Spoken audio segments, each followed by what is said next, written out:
Hi, everyone. Welcome to Ashram Talks. Thank you for following this journey through the Bhagavad Gita. I hope you can join us live every Monday and Thursday. If you can't, remember that you can always browse our YouTube channel and catch up these or any of our past episodes. So feel free to subscribe and hit the bell icon to turn on notifications. To continue with chapter 1, we're joined by Haripriya Benedict from Alachua, Florida. She's titled this class Aligning Ourselves with Spiritual Power. I think it's a beautiful theme that invites us to reflect on how the Gita guides us back to our true strength. Welcome, Haripriya. Thank you for being here. It's always a pleasure to have you. Thank you for having us. Yeah, I'm very thrilled to be here as well. I will again start with the Guru mantra, which is just paying respects to where knowledge really comes from. So in the Vedic tradition, knowledge is descending. So it's like we get realizations in our heart from our sincerity and from blessings. So I will say my mantra in respects to my Guru Maharaj and to my teacher, and in respects to the Bhagavad Gita after that. Om Agyana Timirandasya Gyananjana Shalakaya Chakshurun Militam Yena Tasmai Shri Guruve Namaha.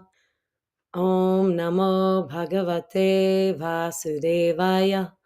Om Namo Bhagavate Vasudevaya. Om Namo Bhagavate Vasudevaya. So thank you for joining me today. We're going to read 3 verses, 20, 21, 22, and 23. So actually 4. We're going from chapter 1, verse 20 to 23 for anyone who wants to follow along. And I'll read the translation, and then I'll elaborate a little bit on what was poignant for me. O king, at that time Arjuna, the son of Pandu, who was seated in his chariot, his flag marked with Hanuman, took up his bow and prepared to shoot his arrows. Looking at the sons of Dhritarashtra, O king, Arjuna then spoke to Rishikesh, Krishna, these words. Arjuna said, O infallible one, please draw my chariot between the 2 armies so that I may see who is present here, who is desirous of fighting, and with whom I must contend in this great battle attempt. And then the last verse, 23, is, let me see those who have come here to fight, wishing to please the evil-minded son of Dhritarashtra. So there's amazing things happening here. Some are very obvious and blatant. And then there's one that when I first read the Bhagavad Gita, I didn't even notice it. And then I heard a lecture by the author of Bhagavad Gita as it is, which is A.C. Bhaktivedanta Swami, or Srila Prabhupada, as many refer to him. So I heard a lecture, and it was so touching because I realized that in this scene, Krishna is following the orders of Arjuna. So Arjuna says, bring my chariot in between these 2 armies. And Krishna does it. I mean, we see in a moment, Krishna does it. And so to just understand that something very loving and special is happening here, that someone who's incredibly powerful, omniscient, a superior position, so to speak, is serving, is taking the subservient position, is taking the, I want to care for you, I want to serve you, I want to do what is helpful to you. So for me, what was really touching is love, is that, and we see in the Bhagavad Gita many places that Krishna speaks about love. Like when at one point he says, offer me a leaf, a flower, water with love and devotion, and I will accept. And so love is really a theme throughout the Bhagavad Gita, that God is loving and that God wants love. He wants our love. He wants that interaction of love. And here we see his love for Arjuna, that love, some say that love is a verb. It's been said that love is a verb. It's action. It's not just the sentiment like, oh, I feel something good when I'm around you. It's when we love someone, we want to give them something. We want to serve them. We want to give them what would give pleasure or happiness or something that they would want. And so Krishna is taking that position here. And a symptom of that love is being showed on the battlefield. And then and I'll come back to that. And then one thing it's mentioned directly is Hanuman being on the flag. So for those who don't know Hanuman, he was a servant of Lord Ram, and Ram and Krishna are the same. They're different expansions, different avatars that come on the planet, but they're the same personality ultimately. So Ram was victorious when he had his battle. And so here it's a sign that here's Hanuman and here's Krishna, who is Ram. And wherever Krishna is, there's also the goddess of fortune, his consort, because Krishna is always surrounded by his loving counterparts, his loving relationships. So we have not only the goddess of fortune, Lakshmi Devi, we have Krishna, and then now we have also his servant Hanuman, who helped in that battle with Lord Ram to be victorious. So there's three signs here. And also the chariot is from Agni, but that's not in this verse directly. So there's many signs that Arjuna is going to be victorious, that Arjuna is going to win this battle. And so today, when we spoke about the power, what is the power of spiritual, of our souls, ultimately? The spirit means that which is not matter. So we're in a body that is made of matter. And what animates it is the self, the consciousness, the spirit within. So that consciousness that is us, what is that power that we each have? So we have many, there's many. And today we'll focus on love.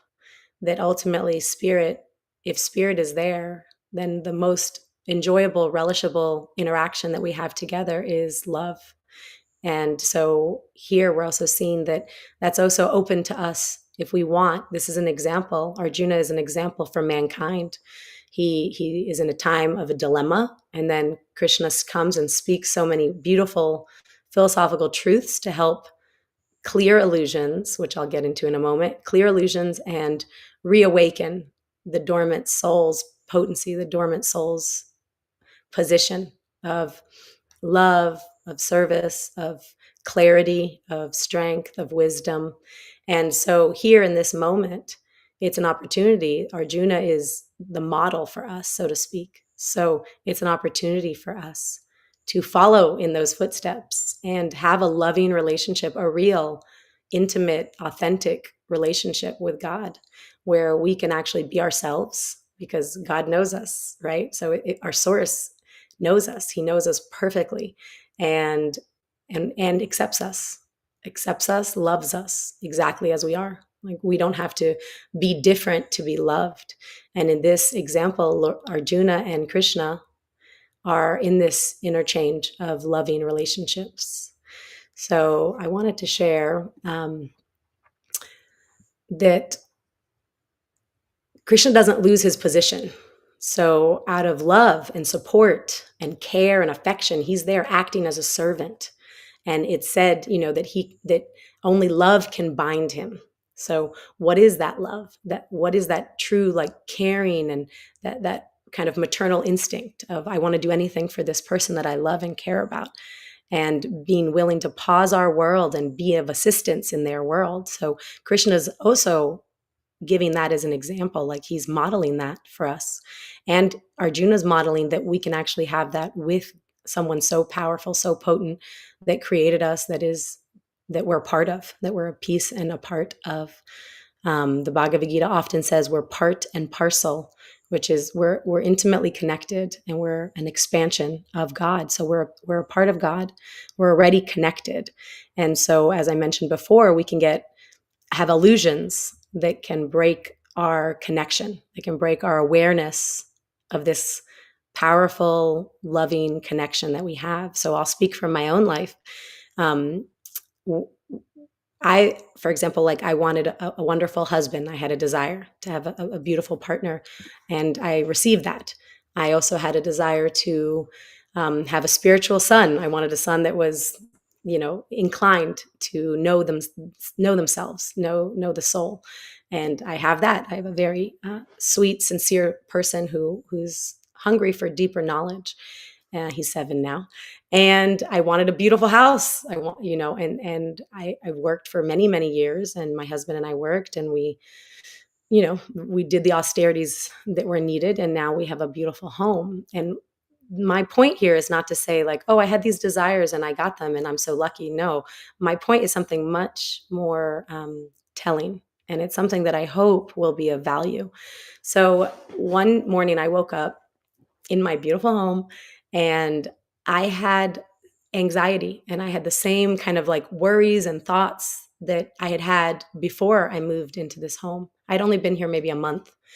And what was amazing to me is I paused and I realized, what we hear, like that material things don't give us happiness. I've heard that growing up. I don't know if it's common, to hear that in the world, but that's what I grew up hearing. And I experienced it where I was like, oh my God, if my thoughts are not directed, if I don't touch my spiritual power and my consciousness to direct my thoughts, I'm going to have the same mind that I had before I accomplished these material goals. So I may have a beautiful home and maybe it'll make me feel content for a while. I'll feel like, wow, yeah, I love these big windows and the high ceilings, and I love seeing the trees out of my windows. And that's temporary, right? So it gives us some enjoyment for a moment or time, and ultimately that goes away. And so what was really fascinating for me is that was the moment that a lot of spiritual teachings came in a realization, right? Because we can intellectually understand or we can experience. And so I felt very grateful that in that moment I realized until I wake up my own spiritual connection, and I keep, there's different ways we can, and they call it cleaning the mirror of the heart. So there's different ways that we can clean the mirror of our own heart to kind of rub off all the dust that's accumulated, that we've forgotten who we are. We've forgotten how powerful we are. We've forgotten how loved we are. We've forgotten our relationship with God. And so I understood that if I want real happiness, if I want real satisfaction, permanent satisfaction, not temporary satisfaction, that was going to only come by me tapping into my consciousness. And what I mean by that is quieting the mind enough to go within and ask myself, like, what do I really want? Like, who am I? These kinds of questions, like, who am I really? So I'm not Haripriya. I'm in this body, right? But if I think, oh, I'm this woman, I'm a 44-year-old woman that, was born in France and lives in America. And though that's temporary, that'll change. And what I am permanently is a soul and a part of God. And I'm loved by God. So that became a process. So, like, for example, this morning I woke up and I sat outside on our acreage and I looked at these gorgeous trees and I said the names of God. I said Hare and Krishna and Rama. It's called the Maha Mantra. I said Hare Krishna, Krishna Krishna, Hare Hare, Hare Rama, Rama Rama, Hare Hare. These three names are composed of different syllables, but I meant to say name.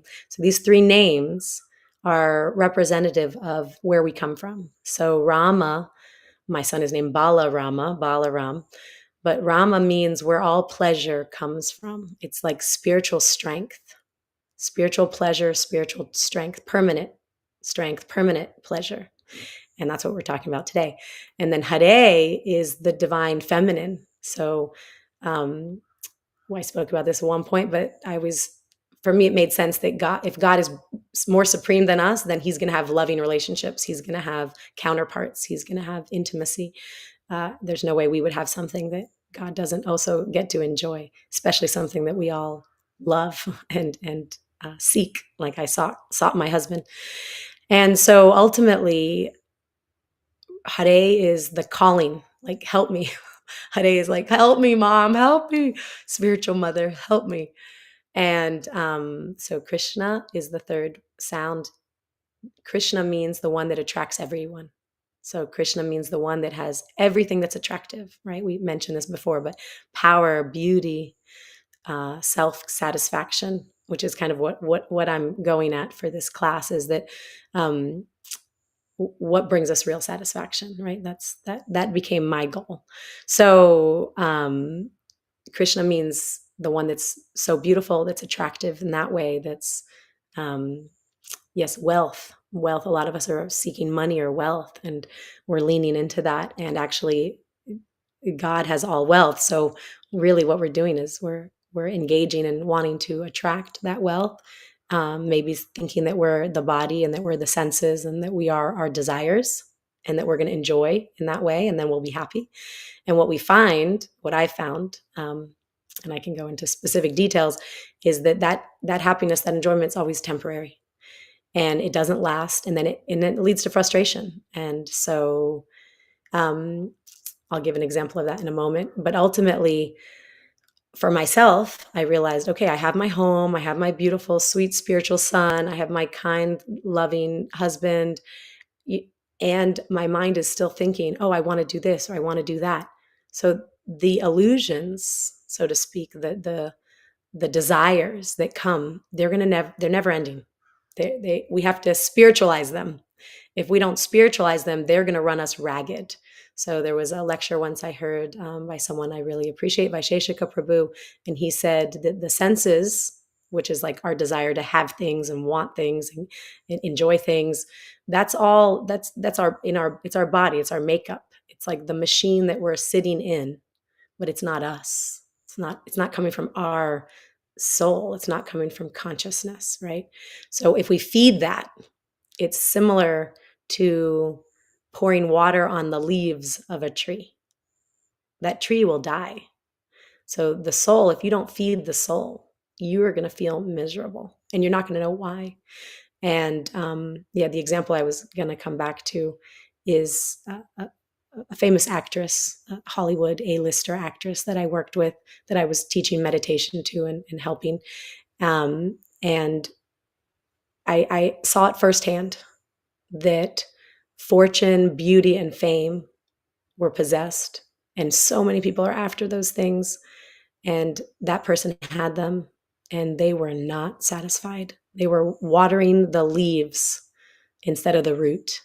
So when we water the root, we're now feeding the soul and we're augmenting and enhancing our relationship with God, because that's where we come from. We cannot separate ourselves from God. Like, it's not possible. We can pretend that we're separate. We can forget that we're connected.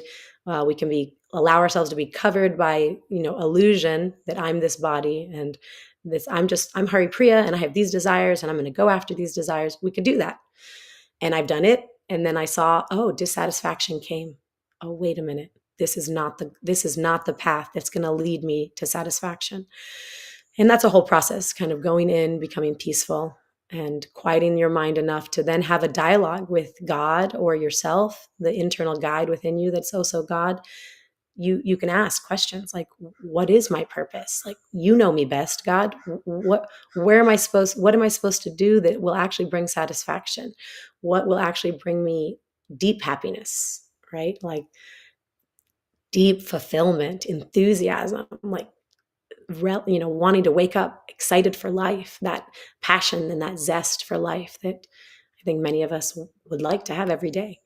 So that's one example from my life. And then seeing that even someone who had things that I wanted at one point, I wanted to be an actress. I wanted to be a successful actress. And I had to go in and go, what is it? What is it that I really want? And like try to peel it back. Like, why? Why do I want to be a famous actress? And that was real for me. Like, I wanted to be a famous actress. Why? What did I want underneath? And I remember asking that question and getting the answer, I want to be seen. And I thought, oh my goodness, that's it? That's what I want? I want to be seen. And I thought, okay, I want to be seen. Well, God sees me. And I can get that. I can be seen by God, my creator, which each of us has the ability to tap into that experience of being fully seen, fully accepted, fully loved and supported by someone who knows us better than we even know ourselves, that's been with us perhaps for lifetimes. So feeling loved by that personality is so fulfilling. It's so nourishing. And that's ultimately our spiritual power, is that love that we can feel connected to our source feel connected to God, knowing that God's not just some man in the clouds looking down on us. No, God is dynamic. Everything we have here, God has in a more interesting way, right? There's love, there's relationship there. It's called rasa. It's like nectar. It's like this relationship, this enjoyable relationship. So that's there. And we see here where Krishna is serving Arjuna. I mean, for me, when I didn't even notice it, that was powerful for me. I didn't even notice it. And then Srila Prabhupada said, look, we're all souls. Our nature, our dharma is actually in service of, and we're trying to give me, I want to enjoy, and we're feeling frustrated and dissatisfied. Like someone who has literally hundreds of millions of dollars in the bank, is famous. Millions of people know this personality and love them. Sure, there's also the other side where there's criticism, and they have beauty. They were powerful. They were physically fit, and they were dissatisfied. They were hungry for what's real, what's really nourishing inside. And so what's really nourishing inside has nothing to do with the externals, the power and beauty and fame and wealth, all these things that actually we're attracted to. It's because we're naturally attracted to God, and God possesses all of these qualities to an unlimited degree, which I say, but I don't fully understand. But I can understand that at least God possesses these. I don't understand the unlimited part, but I understand that, okay, God possesses these. So when I'm attracted to wealth, really, I'm attracted to Krishna. Krishna is wealthy. My father, my spiritual father, my real father is wealthy. And in that, I can feel safe, because sometimes we're looking for wealth because we want to feel safe. And that I can say, I already am safe. I'm already connected to the most wealthy personality in the world. I have everything I need, and I'm safe, and I can connect to that experience right now without spending 20, 30 years wanting, working, playing roles that you hate, which is what I could not get through. I definitely played roles that as an actress, and I did not appreciate them. And then I thought, this is not what I want. But I wanted fame. And so I didn't go through those 30 years, but this person went through a little bit less than that. But they went through that austerity of giving everything they had to get this thing that they thought would bring them ultimate satisfaction. Like, I'm going to become famous. They became famous. And there's pain there. There's pain. There's loneliness. There's even like, do people love me for me? That question, as opposed to like, oh, they just want something from me. They want fame too. So they want to be close to me because then they'll get fame. So once I understood that Krishna, the word Krishna, this is all expanding from the word Krishna. So the word Krishna and my understanding of God is fame, beauty, wealth, power, self-satisfaction, strength, these qualities that attract us. It's because we inherently are attracted to God. We inherently are attracted to our source. And if we water the root of the tree, if we water our source and our soul, then the leaves naturally get nourished. But if we're watering the leaves, that's like us trying to fill ourselves with material aspirations, and they don't last and they don't truly satisfy. So here, make sure there's one more point I wanted to make sure I touch before I end. So I was illusioned, and I want to invite us all to look at where we're illusioned, right? Because we can be in an illusion, and they're based on our desires. So if we have this desire and we think, oh, that's going to make me happy, that's actually an illusion. It's not true, factually. I can interview probably 100 A-list actors. I can interview 100 millionaires. I can interview, 100 super strong people. I can interview 100 beautiful people. And I'm sure all of them will have some degree of satisfaction, and they'll be hungry for something more. They haven't been satiated. They haven't touched the nourishing point based on those accomplishments. Maybe they've touched it based on their own spiritual journey, their own ability to put water on the soul, like feed the soul, nourish the soul, water the root, serve God. So they may have found it that way, but 100% guaranteed They didn't find deep inner fulfillment from an external goal or accomplishment. So for me, it really helped to transform my relationship with wanting fame to being like, oh, Krishna has fame, and I can be connected to Krishna. And I want fame because I want to feel seen and loved. Well, I can feel loved and seen by Krishna because Krishna does love me, and he does see me, and he does love you, and he does see you, and he knows you, and he made you. He created you, which means he fully accepts you. And that's actually, we spoke about wedge before, warmth, empathy, and genuineness being what is true friendship, what is truly healing, what really provides healing power.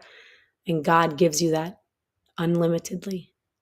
He gives you warmth and genuineness and empathy and care and acceptance. So we can have all these things that actually feed ourselves. So I won't I won't touch actually on dharma. I'll leave that for another. It's tied into things I said, but ultimately, the dharma, dharma means our nature. And I wanted to speak a little more about that. But before that, I also want to say that the first duty of love is to listen, right? So if we want to develop a loving relationship, which is what Arjuna and Krishna have here, they have a loving relationship. Arjuna is a soul that is always serving God, that is fully surrendered to God. And because of that, that love bound God in a way that he wanted to serve. He wanted to serve his beloved. And in that experience, it's an example of not only what's possible for us, but what's intrinsically our right. So we don't actually have a right to fame and beauty and fortune and wealth, wealth. We don't have actually, that is not our birthright. Our birthright is satisfaction, deep satisfaction and love and intimacy and a real relationship with the divine, with our source.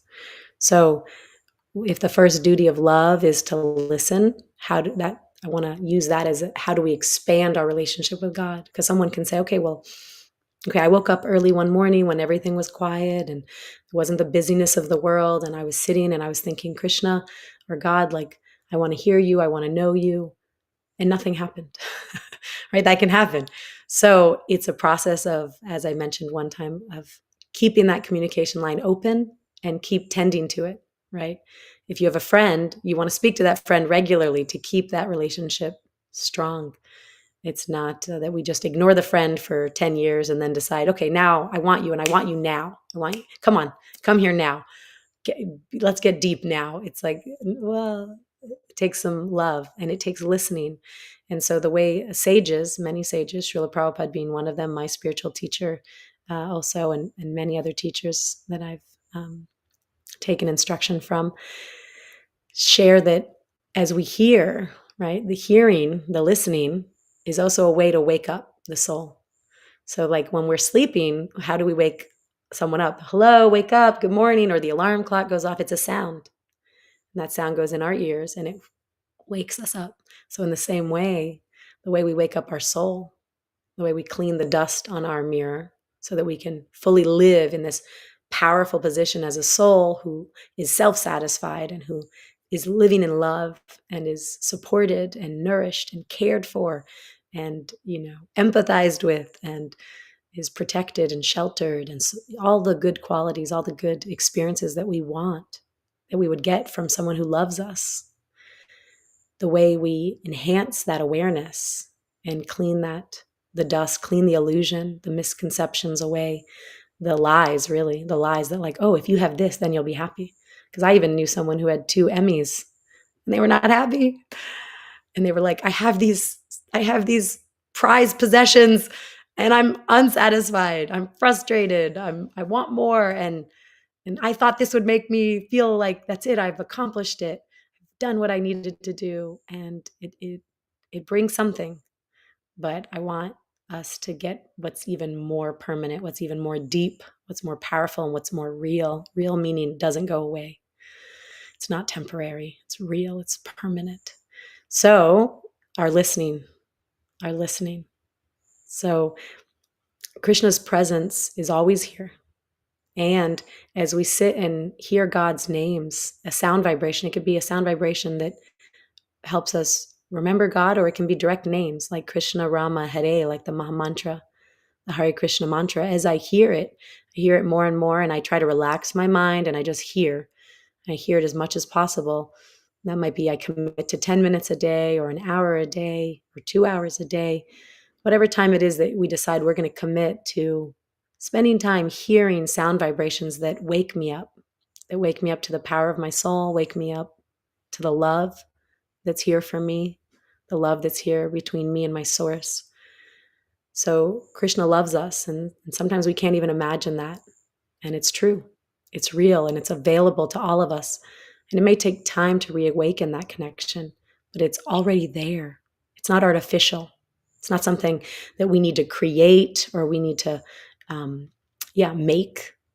Instead, we need to sink below the illusions, sink a little deeper below the active mind, below the illusions of all of our wants, all the distractions that drive us this way and that way and this way, and they're all promising satisfaction. So we have to sink below those illusions, those distractions that don't actually give us the taste of love. And we listen. We listen to the sounds, like the names, Hare Krishna, Krishna Krishna, Hare Hare, Hare Rama, Rama Rama, Hare Hare. We're listening to a sound vibration, and it's coming in and it's waking us up. It's reminding us, oh, yes, I know this spiritual energy. I know this feeling, right? Try to feel God as you hear it. You don't have to try to feel, but you can just hear and listen, and you might feel something.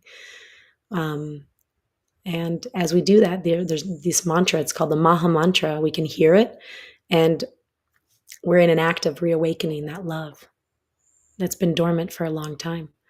So the more I hear personally, and the more I converse honestly with God and be vulnerable and real, and I bring my real stuff, even the stuff I'm ashamed of or I'm embarrassed, because God knows it anyway.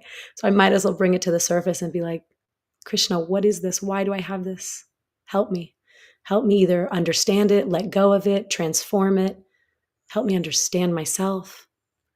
So we're children of this very loving, sweet, caring, wise, supportive God named Krishna. Thank you so much, Haripriya. I think you've illustrated this topic of happiness in such a clear and accurate way. Because we're always chasing after this enduring bliss, but we're really used to looking into the wrong place or to watering the leaves instead of the root, as you mentioned at the beginning. So it's sometimes hard to understand that water of the leaves won't give us that enduring bliss that we're looking for. And so it's not easy to make that transition. But then you mentioned that you had an experience of anxiety. Um, you had everything that you wished for, and still you were not satisfied. So you gave us many examples like this, and that's the importance of appreciating hard moments, because they always have something to bring out, something that to bring us to a realization on something deeper. Yes, thank you. Yes, it was a pleasure. Helped me remember too what's most important to me and what's going to actually satisfy me. So I probably will spend a little extra time hearing the spiritual sound vibrations today. Yeah, so these topics, everyone, these topics are really important for us. What we listen is what nurtures us, not only what we eat, but what we see, what we listen to. So we invite you to follow our live sessions every Monday and Thursday. And if you feel inspired, please share this video with someone who may need it. And don't forget to subscribe to our YouTube channel. Feel free to follow us on Instagram at Ashram Talks ENG for our class schedule and more spiritual content like this. Thank you so much, Haripriya. Thank you, everyone. Hare Krishna. See you on Monday. Goodbye.